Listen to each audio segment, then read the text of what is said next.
January 7th, today I am planting seeds from a neighbor's mimosa tree. These, I'm excited about. Ooh, there's some right there. Okay. ASMR? Anyone?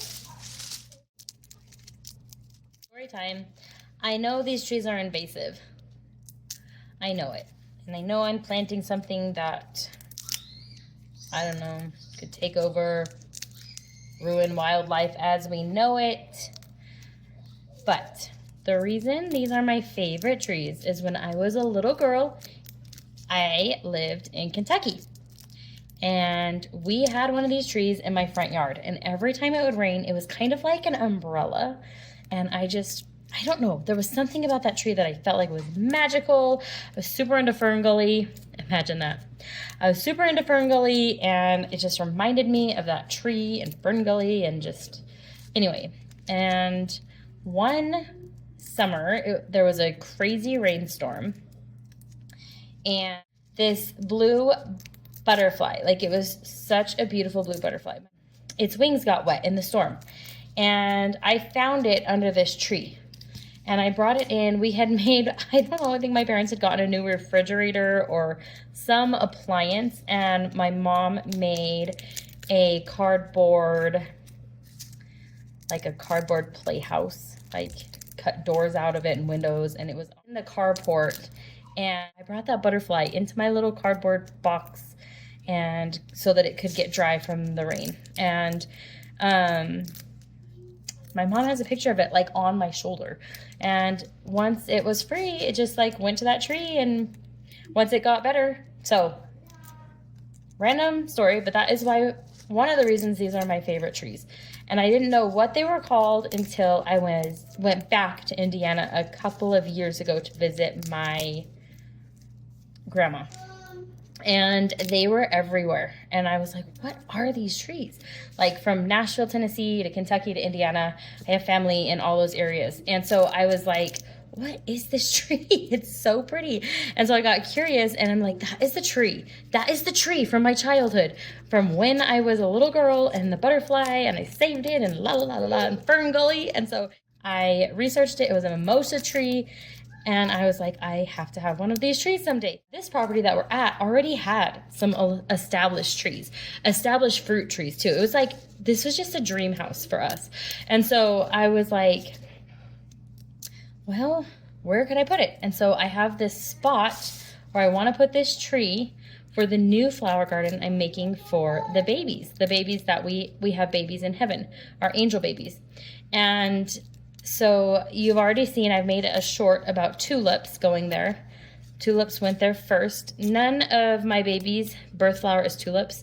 I just put it there because it's like a symbol of rebirth. And anyway, I explained it all in the post, and they were really pretty, and I liked them. And our son that we get to adopt, he lost family members in his life, and so he picked out tulips to plant to remember them.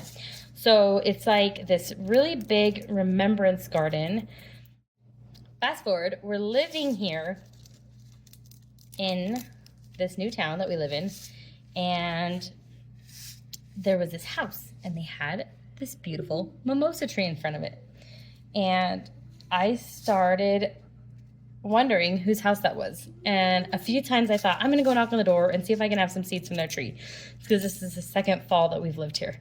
And I'm like, no, that's stupid, I can't do that. And so then I start carpooling with friends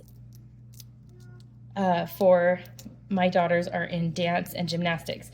And so I start carpooling with them, and one time they needed me to pick their daughter up at their house, and I'm like, oh, that's your house? And I'm like, okay. And so then I was like, I can text my friend and ask if I can have seeds from the tree, because I actually know the person who lives in that house, because I'm like, it was just like this full circle moment. So this is how you extract seeds from trees like this.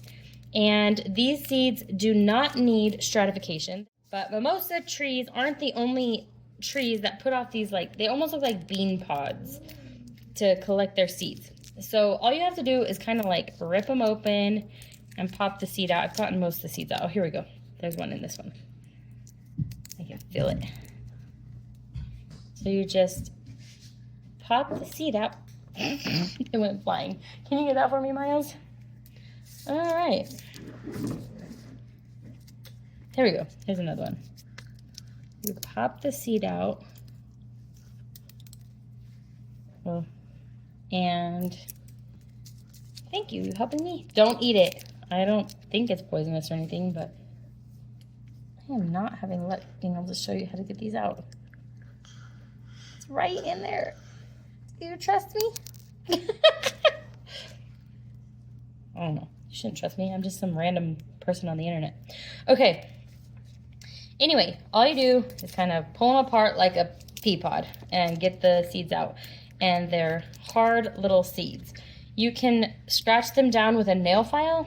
I'm just gonna plant these. I'm just really not gonna worry about it. Actually, I might put them on paper towel and let them sprout before I waste any dirt. We're gonna do that. Something crazy embarrassing happened today. We had a really messy house because we homeschool, and during the day we just kind of we don't always put things away. We don't always put things away when we're homeschooling. Okay, so around 3:30, I usually have piano students, but they canceled because of illness. And so I was like, okay, I don't have to worry about the house until 5:30 because my next student doesn't come until 5:30. And so it was like 4 o'clock and our fire alarm goes off and it says, evacuate, evacuate. And I'm like, I can't find any fire, but the kids all go outside. I've got them in the van. I'm looking in each of the rooms to see if there is fire and realizing how messy my house was. And I'm on the phone with Ryan because he's at work. And I'm like, I don't even know what to do. I think I smell smoke. I'm not sure. So we end up calling a friend, my husband's friend, who, you know, knows more about like electricity and stuff than me. Here they are. He calls our friend and he comes over and I let him in the house and I'm like, what if my house smells bad? Like, you know what I mean? Like, it's like dirty in my house right now. It's not clean. It's not like when I clean for the farm stand on the weekend. It's not looking good. We have this like protocol. We tell the kids, you're not allowed to grab any of your pets, any of your animals. You just run out across the street and then we get in the car. Like, that's the rule if the fire alarm goes off. And they are out there and Hannah's like, my cat. And they're all worried and crying because this is like, I don't know where the fire source is. So I'm like really freaked out and they can tell. I was being calm, but I was like, okay, this is actually scary. So you put your paper towel in like this. I'm gonna go get it a little bit wet. Okay, so you can use a spray bottle for that part, but I don't know where any of our spray bottles are. Okay, so my paper towel is damp. It's not sopping wet, it's just damp. So I'm gonna put all these seeds in, then they will sprout.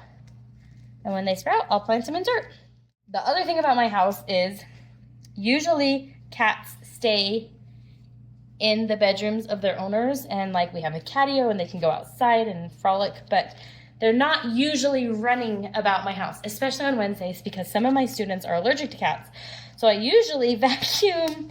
I usually have it pretty clean on Wednesday afternoons, and I'm just looking around, and because the kids aren't allowed to take their animals out, if there's fire, I go through and I open all the bedrooms so that animals can escape. And because I hadn't found a source of fire, I didn't open the front door because I didn't want the inside cats running out there unless there was actually a fire. And I couldn't tell if there was or wasn't. There wasn't like billowing smoke or anything. It smelled a little like maybe smoke, but I don't know. I don't even know why the fire alarm went off, to be honest. And so I'm like, we're walking over toys, we're walking over messes, and then cats are just darting back and forth because this alarm. And I'm like, oh my gosh, this is so embarrassing.